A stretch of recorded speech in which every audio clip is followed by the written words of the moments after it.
Não tem nada a ver, mas fiquem tranquilos que nós vamos trabalhar dentro do tema dos irmãos a partir desse texto aqui. Quero também agradecer ao pastor Antônio pela confiança, pelo convite, de nos permitir estar aqui. O pastor Antônio é um amigo de longa data, muito tempo, e sempre que a gente precisa de alguma coisa lá no colégio, ele nos socorre lá. É sempre prestativo, pronto. Obrigado, irmão Fabrício, também líder do Casais Aliança. Também estar aqui com o irmão Elias, a irmã Neia, que são, rever os nossos irmãos aqui, prazer. Também estar com minha esposa, nem sempre ela pode estar comigo, mas quando é pertinho assim, ela se esforça e está junto. Que bênção. Vamos então ler o nosso texto. Aproveito também para dizer que o pastor Emílio mandou saudações ao grupo, né, aos irmãos, e pediu também que eu representasse ele aqui nesta noite. Êxodo capítulo 3. E apacentava Moisés o rebanho de Jetro, seu sogro, sacerdote de Midian, e levou o rebanho atrás do deserto e veio ao monte de Deus, a Horebe. E apareceu-lhe o anjo do Senhor em uma chama de fogo no meio de uma sarça, e olhou, e eis que a sarça ardia no fogo, e a sarça não se consumia. E Moisés disse: agora me virarei para lá e verei esta grande visão, porque a sarça não se queima. E vendo o Senhor que se virava para lá a ver, bradou Deus a ele do meio da sarça e disse: Moisés, Moisés. Ele disse: eis-me aqui. E disse: não te chegues para cá, tira os teus sapatos de teus pés, porque o lugar em que tu estás é terra santa. E disse mais: eu sou o Senhor teu, eu sou o Deus de teu pai, o Deus de Abraão, o Deus de Isaque, o Deus de Jacó. E Moisés encobriu o rosto, porque temeu olhar para Deus. Amém. Tome assento, meus queridos. Moisés é uma história bem conhecida de todos os irmãos. Ele, aos 40 anos, ele teve que fugir do Egito, sendo criado como filho da filha de Faraó. Teve que fugir porque foi ameaçado de morte. E aí ele veio para o deserto, encontrou-se com a sua esposa e ficou pastoreando as ovelhas do seu sogro Jetro. E depois de longo tempo, ele teve uma experiência com Deus que está narrada aqui em Êxodo, no capítulo 3. Quando a gente olha esse texto, né, a gente acha que uma sarça pegar fogo no deserto era uma coisa que não acontecia, mas era uma coisa corriqueira, dado o calor do sol, a força do sol. Então a sarça seca entrava em combustão. Então era um fenômeno normal que acontecia mesmo no deserto. Mas essa sarça chamou a atenção de Moisés, porque vamos aqui trabalhar com uma hipótese, né? Ela começou a queimar lá pelas 10 horas da manhã, quando aquele sol está bem quente na cabeça, o sol do deserto, e Moisés com as ovelhas ali em volta, e deu 10h30 e a sarça estava queimando ainda, deu 11 horas e a sarça estava queimando ainda. Então Moisés disse: opa, aí tem alguma coisa aí que não está fechando, porque essa sarça já era para estar toda consumida. E quando ele percebe que a sarça queimava por um longo tempo, e ela não virava cinzas, ele quis se aproximar. E quando ele quis se aproximar, Deus bradou do meio daquela sarça, porque aquele fogo que estava queimando aquela sarça não era um fogo normal. O fogo que estava queimando aquela sarça era o próprio fogo de Deus que estava se manifestando naquela sarça. Por isso o milagre da sarça não se consumir. E Deus bradou para Moisés do meio daquela sarça e disse para que ele não chegasse perto daquela sarça e que ele tirasse a sandália dos seus pés. Glória a Deus. Esse fato de tirar a sandália dos pés era um costume egípcio de quando eles se aproximavam de alguma divindade, como sinal de respeito, eles tiravam a sandália dos seus pés. Portanto, era um costume do povo oriental de que sempre que eles se aproximassem de uma divindade, ou quando eles tivessem que se chegar até mesmo diante do rei, como um sinal de respeito, eles tiravam a sandália, o sapato, enfim, qualquer coisa que eles estivessem calçando. Então, vejam como Deus, apesar de saber que Moisés, ele estava ciente do seu chamado,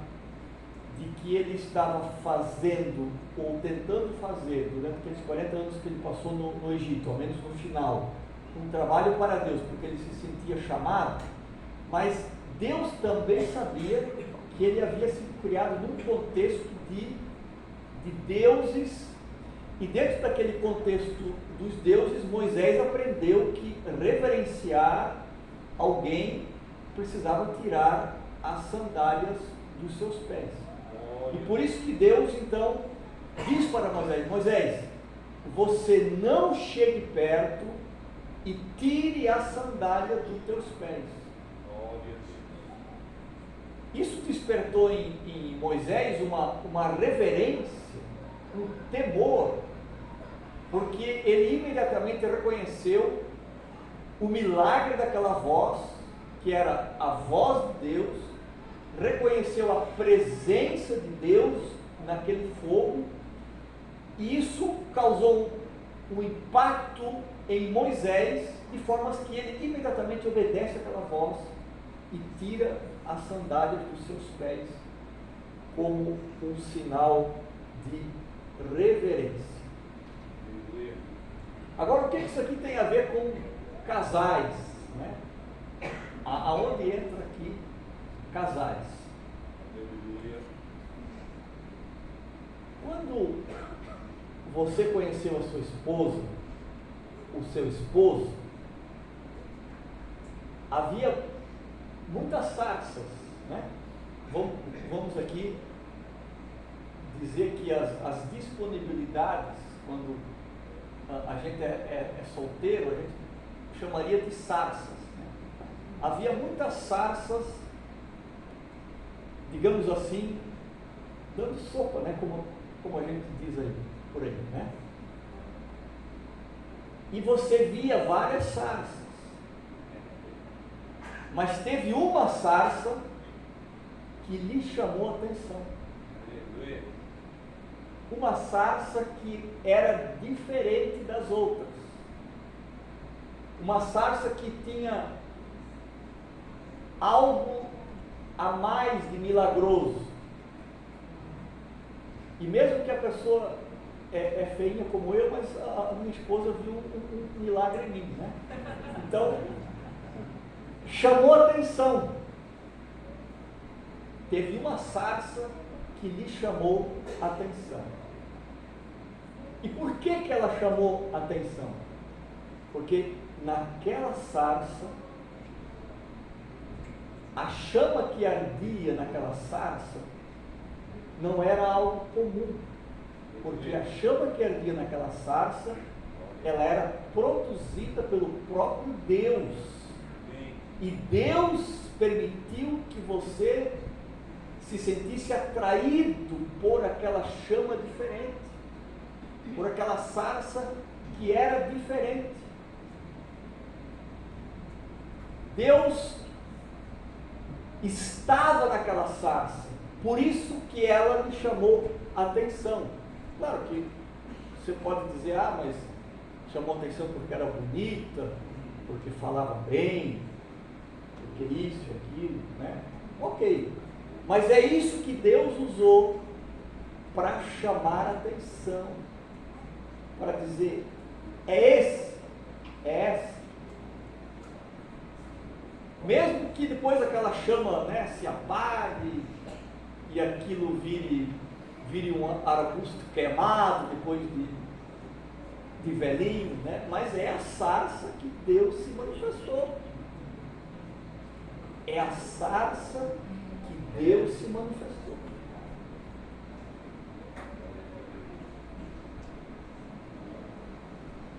E essa pessoa que nós escolhemos, porque tinha um brilho especial, tinha algo diferente, porque o próprio Deus produziu este brilho, este algo diferente, é a pessoa com que nós escolhemos nos casar.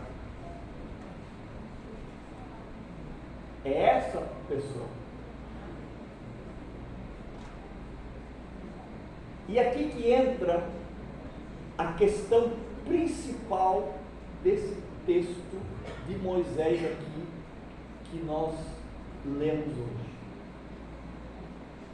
que é tirar a sandália em reverência, porque a pessoa com a qual nós nos casamos não é uma pessoa qualquer, é a pessoa aonde Deus se manifesta através da vida dela para nós. Deus está presente na vida dessa pessoa. A chama de Deus arde nesta pessoa. E porque a chama de Deus arde nesta pessoa, nós precisamos nos aproximar dessa pessoa com reverência, com cuidado, com respeito, tirando a sandália dos pés. Porque não é uma pessoa qualquer, não é uma pessoa que foi escolhida aleatoriamente. Não, ela foi escolhida porque algo de Deus brilhou na vida dessa pessoa. Amém. E porque algo de Deus brilhou na vida dessa pessoa, significa que a presença de Deus está nela. E quando Deus criou o homem e a mulher, o que Deus disse quando Ele criou o homem e a mulher? Façamos o homem a nossa imagem e a nossa semelhança. Ou seja, a centelha divina está presente, está dentro de cada ser humano que foi criado. Agora, a pessoa a qual nós escolhemos nos casar é a pessoa que Deus se manifestou nessa pessoa para nos atrair. Aleluia. E porque Ele se manifestou nessa pessoa para nos atrair, exige de nós que nós tiremos as sandálias dos nossos pés diante desta pessoa. Aleluia.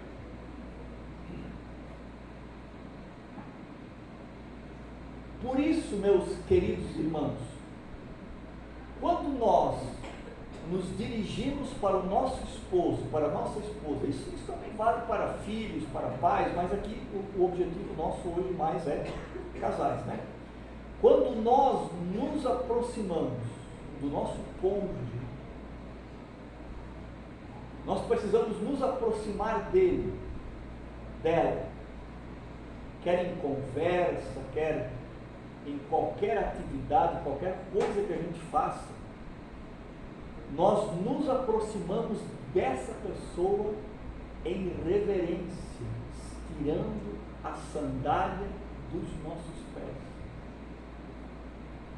Por isso não dá para se aproximar do nosso cônjuge com o dedo em riste, com palavras agressivas, com violência, com desrespeito, querendo exercer poder e controle, querendo dominar sobre o nosso cônjuge, querendo impor as nossas ideias de maneira forçada sobre os nossos cônjuges, porque ali existe uma sacralidade. Diante de nós existe uma sacralidade. A minha esposa representa Deus para mim dentro da minha casa, porque foi a sarça para a qual os meus olhos se voltaram, porque Deus despertou em mim o brilho para olhar para ela de um outro jeito.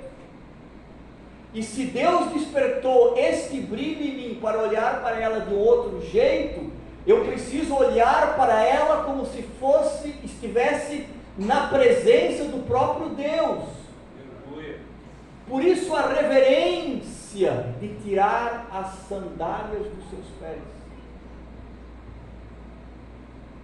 O terreno que eu estou pisando é um terreno santo. Se esse terreno do casamento é um terreno santo, eu preciso fazer de tudo para não macular esse terreno, para não manchar, para não estragar aquilo que Deus está fazendo, para não ferir, não machucar a pessoa, para cuidar desta sarça na qual a própria presença de Deus se manifesta. Mas aí alguém pode dizer, mas pastor Clayton, o senhor não sabe a sarça que eu tenho lá em casa. O senhor não sabe. Não interessa. Todos nós temos um lado da sarça ruinzinho. Não é porque, é lá em casa, não. Todos nós temos os nossos lados ruins, o nosso lado de cinzas, o nosso lado que parou de brilhar, né? Todos nós temos. Mas nem por isso essa sarça deixa de ser a manifestação de Deus na nossa vida e ser bênção de Deus na nossa vida. Por isso a reverência, por isso o cuidado, por isso o tirar a sandália dos pés. E você pode me perguntar, mas pastor Clayton, como é que eu faço para tirar a sandália dos pés? Diante da pessoa, da sarça que brilhou diante dos meus olhos. Está no texto. Agora nós vamos vir por texto de 1 Coríntios 13. Está tudo naquele texto. Mas eu vou resumir aquele texto com 3 atitudes que nós podemos tomar para reverenciar a sarça com a qual nós nos casamos. A primeira delas é a compaixão. Pastor, claro que compaixão, mas compaixão a gente não precisa ter do pobre, morador de rua, do irmão que pecou. Não necessariamente. A compaixão dentro do casamento é uma atitude que pode transformar qualquer casamento. A compaixão. Sabe por quê? Porque todo casamento, e os irmãos sabem disso muito bem, tem muitos momentos de felicidade, de alegria, de parceria, de cumplicidade, de coisas maravilhosas. Mas também tem momentos em que as sombras aparecem, as dificuldades, os problemas, os lados ruins. Todos nós temos morando dentro de nós um anjinho muito bonitinho, né? Mas aquele anjinho de vez em quando sai um chifrinho nele, né? Todo mundo tem esses lados aí. E aí, quando nesse anjinho aparece um chifrinho, é que a coisa fica feia, né? E aí começa a discórdia, a desavença, a dificuldade, um puxa para cá, um puxa para lá, um quer dar o braço a torcer. E aí, nesses momentos, que tem que entrar muitas vezes a compaixão para com o cônjuge. Uma vez perguntaram para a esposa do Billy Graham, eu acho que isso é uma anedota que criaram, mas enfim, vamos aqui, as pessoas contam como sendo da esposa do Billy Graham. Uma vez perguntaram para ela, você já teve desejo de se separar do Billy Graham? Ela falou, nunca, mas de matar já. Porque é justamente nesses momentos de dificuldade em que a gente pode ser tomado por sentimentos ruins, né? Em que, se a gente não cuidar, começa a se instalar o ressentimento, a raiva e muitas vezes até o ódio. Por que os casais se separam? Porque chegou nesse estágio do ódio. E quando se odeiam, dificilmente consegue reverter. Por isso que nós temos que sempre reverenciar o nosso cônjuge com compaixão. Isso não significa que o nosso cônjuge vá se aproveitar, porque daí já entra em uma outra área, né? Não pode se aproveitar do nosso sentimento de compaixão. Não. Quando acontece isso, precisa haver um confronto, né? Porque às vezes os confrontos educados em amor de todo casal são necessários. Agora, uma das maneiras de reverenciar o nosso cônjuge é nós exercendo compaixão quando esse sentimento da esposa do Billy Graham aparece. Compaixão. Porque a compaixão, irmãos, ela não deixa eu me vingar. A compaixão, ela não deixa eu sentir raiva. A compaixão não deixa eu sentir ódio. Até pode aparecer assim, mas quando a compaixão entra, esses sentimentos não têm espaço para se criar. Portanto, casais que sentem compaixão um pelo outro, dificilmente vão se separar. Porque a compaixão é um gesto de amor para com o nosso cônjuge, quando ele está muito errado. Assim como às vezes eu também estou muito errado. E a Thaís tem que exercer compaixão. Não é que ela tem, ela exerce. Estamos casados há 34 anos. Meu Deus, quase que eu 34 anos. Né? E graças a Deus, porque o Senhor nos ensinou isso, a nós termos compaixão das misérias uns dos outros. Eu digo aqui misérias porque somos humanos, somos falhos. Então, primeira atitude para reverenciar essa sarça santa que está diante de nós é compaixão. Segundo, gratidão.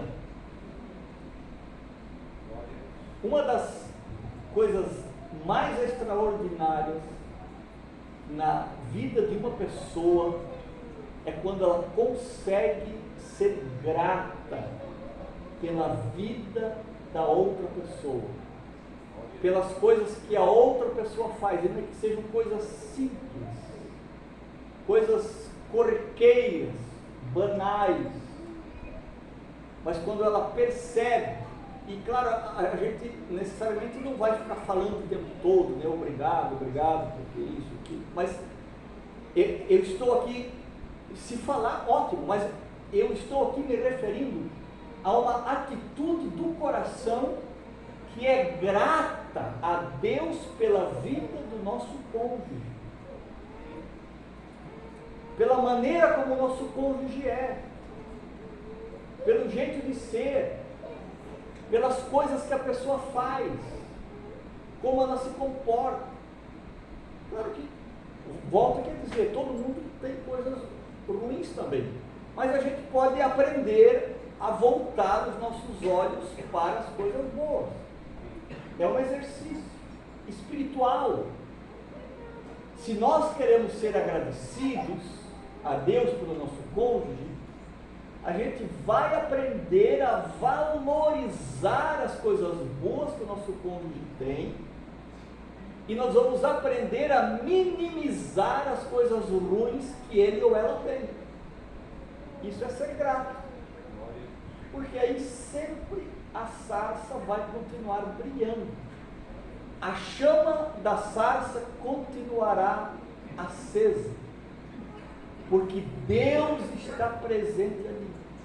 E porque Deus está presente ali, Ele abençoará aquele lugar, aquela terra, aquela casa, aquele lar. Gratidão.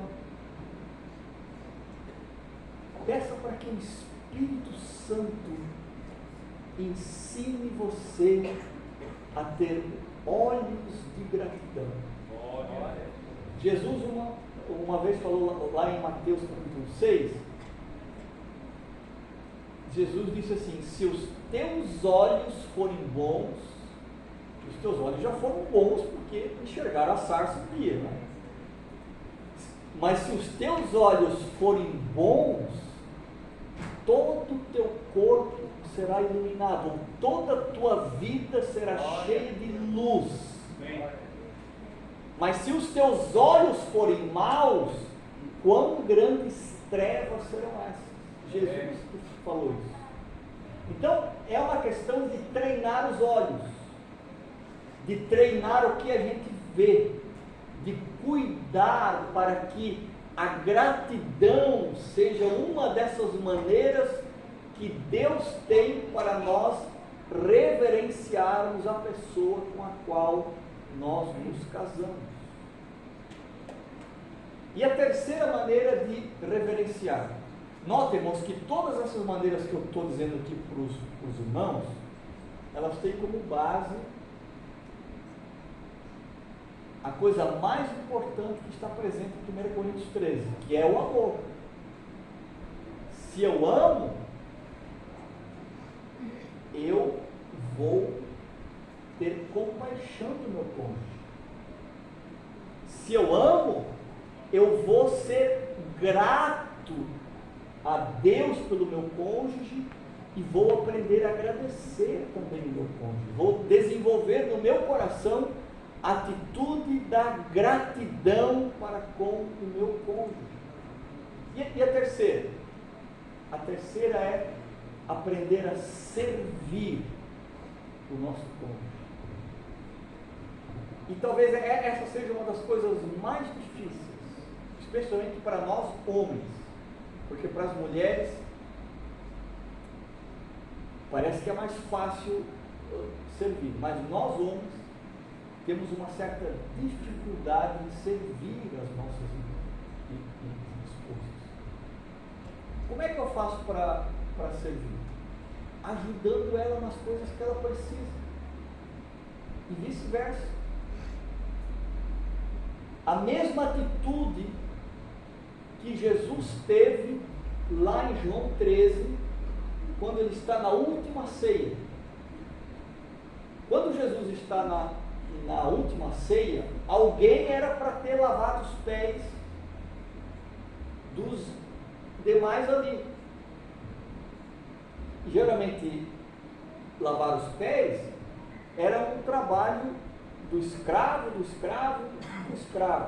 A pessoa mais, digamos assim, mais baixa na escala social era a pessoa encarregada de lavar os pés. E na última ceia, ninguém tomou a iniciativa de lavar os pés de ninguém.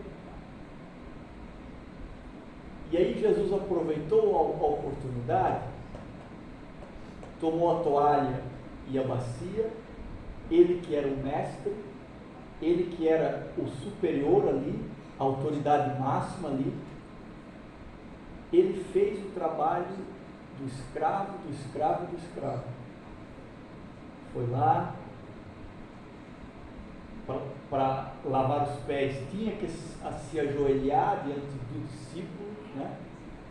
Jesus se ajoelhou na frente de cada discípulo e lavou os pés de cada discípulo. Ele sendo mestre e senhor, ele mesmo disse: eu sendo mestre e senhor vos lavei os pés.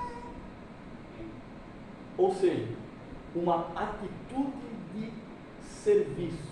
Ah, mas isso não é trabalho meu, isso não é serviço meu. Jesus não pensou assim.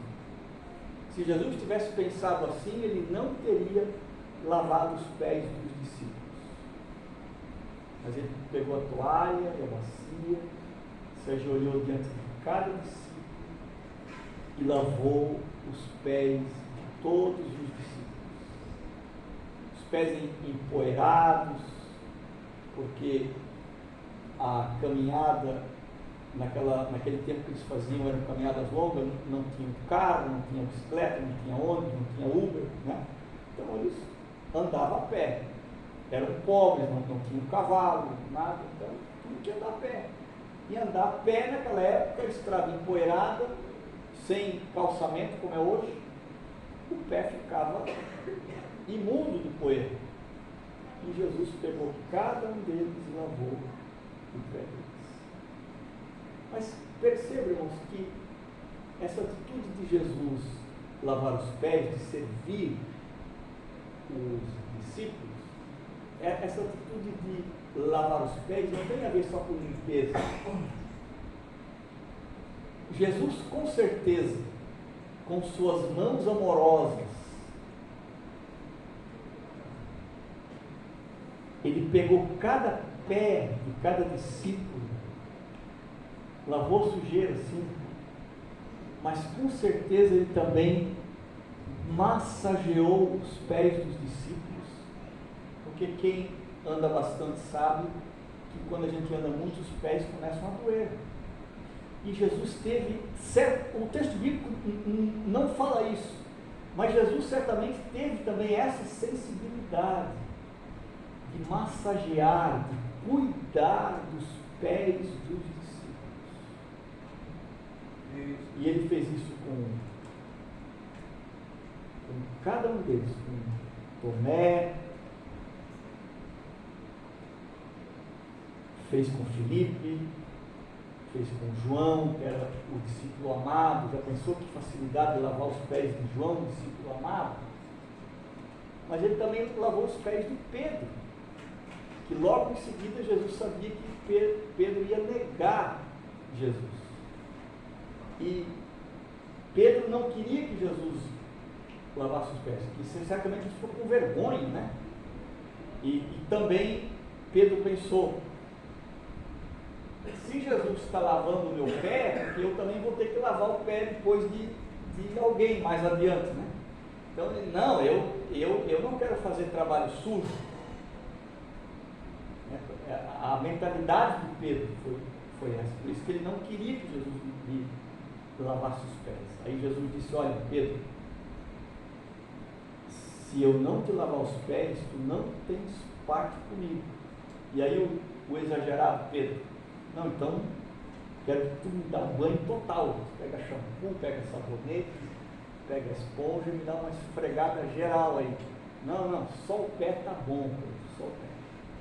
Aí Jesus lava o pé de Pedro, Jesus lava o pé de Judas. Jesus já sabia que Judas o havia traído. Está tudo lá no texto bíblico de João 13. Judas já havia traído. E mesmo assim Jesus lava os pés de Judas do mesmo jeito que lavou os pés de João.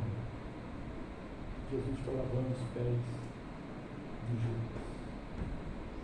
Serviço. Jesus está servindo. E ele diz: olha, eu quero que, assim como eu fiz,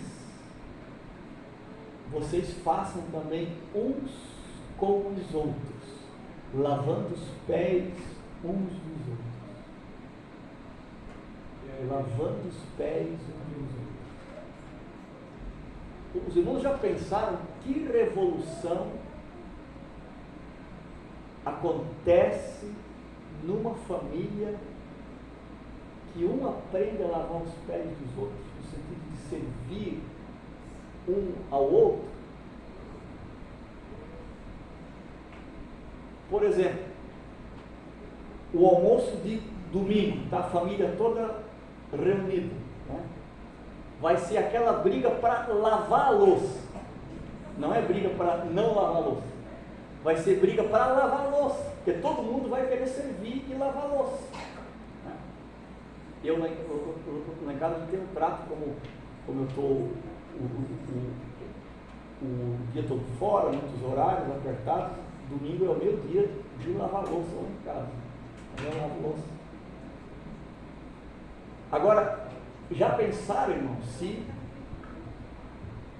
todas as famílias entendessem isso, de servir como Jesus quis servir, como Jesus serviu, numa atitude de reverência, porque estamos diante de num solo sagrado, que é o nosso lar, a nossa família, nosso casamento. Isso é solo sagrado. Casamento, família é solo sagrado, inviolável. É coisa de Deus. A primeira coisa que Deus fez para o bem da humanidade foi criar o casamento. E isso atravessa a história e chega em nós aqui. Porque é sagrado. O casamento é solo sagrado. Do mesmo jeito que Moisés estava em solo sagrado, nós pisamos em solo sagrado na nossa família. Estamos em solo sagrado. E porque estamos em solo sagrado, precisamos tirar as sandálias dos nossos pés. Glória.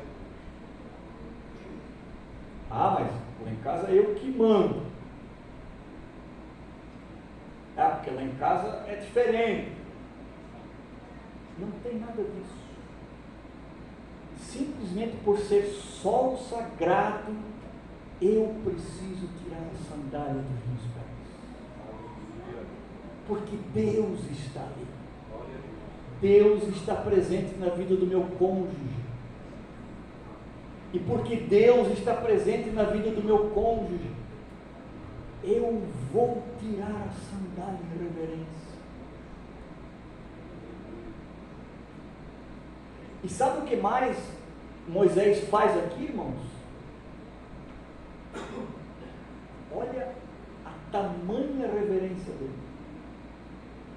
Quando ele percebe o que está diante dele, até ele não saber o que era, ele estava de qualquer jeito.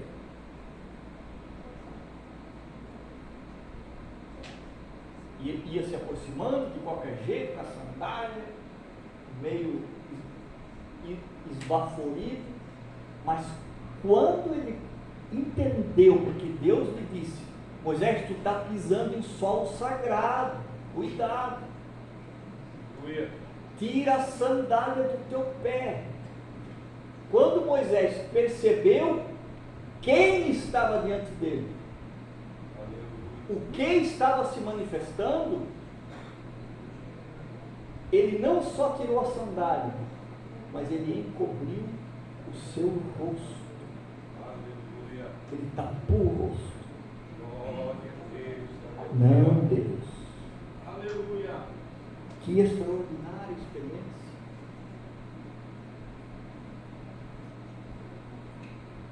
Os irmãos estão percebendo como é sagrado esse lugar que nós estamos. Aleluia. O casamento, o nosso lar. Em vez de apontar o dedo, em vez de agredir, Em vez de levantar a voz, se exaltar, bater na mesa, dizer quem manda aqui sou eu, cobrir o rosto em reverência, como que dizendo, aqui quem é Senhor, aqui é Deus, quem manda na minha casa é Deus, quem toma as decisões na minha casa é Deus. Nós reverenciamos a Deus na nossa casa, nós servimos ao Senhor na nossa casa, e porque nós reverenciamos ao Senhor, nós exercitamos a compaixão, nós exercitamos a gratidão, e nós servimos uns aos outros, porque foi Jesus que nos ensinou a servirmos uns aos outros. Os irmãos já imaginaram que revolução que isso é na nossa família, na nossa casa, quando todos nós nos esforçarmos para agirmos assim? Claro que todos nós vamos ter retrocessos, às vezes vamos falhar, vamos errar aqui e ali, óbvio, estamos aqui na terra e sujeitos a isso mesmo, mas quando isso for um esforço conjunto de nós aprendermos a reverenciar a presença de Deus que está diante de nós, manifesta na pessoa que Ele colocou do nosso lado, cujo brilho nos atraiu, cuja chama de fogo que queimava ali e queima ali é o próprio Deus que está presente. É de uma transformação completa nas nossas casas, nos nossos lares. E eu sei que todos nós, irmãos, todos nós aqui, que constituímos um lar, somos pais, mães, filhos, irmãos, todos nós desejamos ter um lar abençoado por Deus. Ter um lar abençoado por Deus é desejo de todo mundo. E Deus quer isso. Deus quer que nós tenhamos lares solidificados, lares felizes, lares onde as coisas fluem da melhor maneira possível. E Deus faz isso por nós, mas cabe nós fazermos a nossa parte. Deus fez a parte dele, se manifestou para Moisés.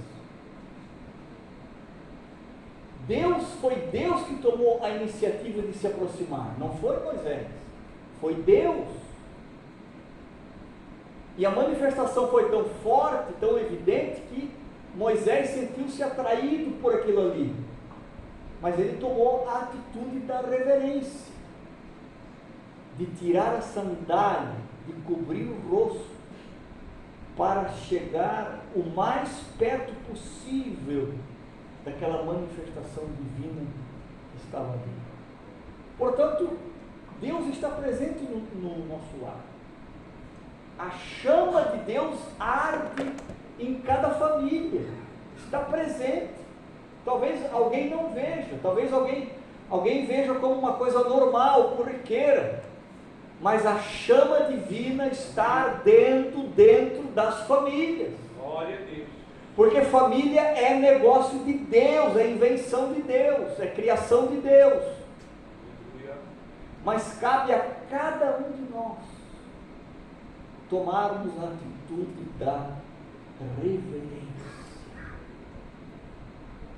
tirar a sandália, cobrir o rosto diante de tanta glória, de permitir que Deus seja Deus dentro dos nossos lares.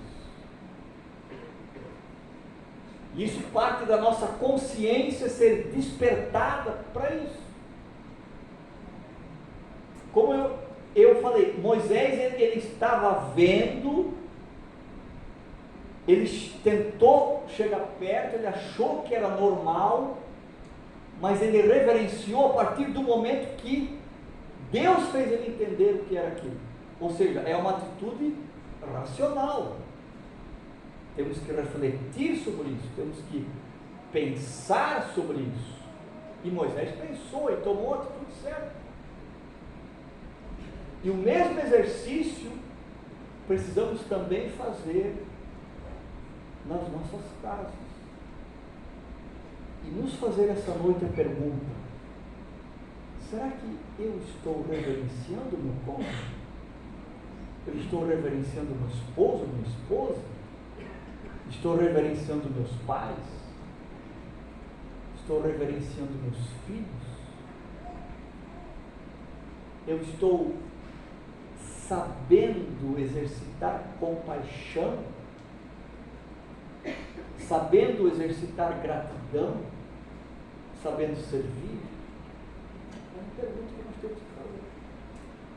Posso fazer um convite, pastor? Por gentileza, se coloque de pé, irmãos. Eu sei que todos os irmãos aqui querem ter um lar abençoado por Deus. Mas eu quero convidar aqui os casais ou as famílias que querem assumir esse compromisso com Deus, de dizer: Senhor, nós vamos reverenciar um ao outro. Quem quiser pode vir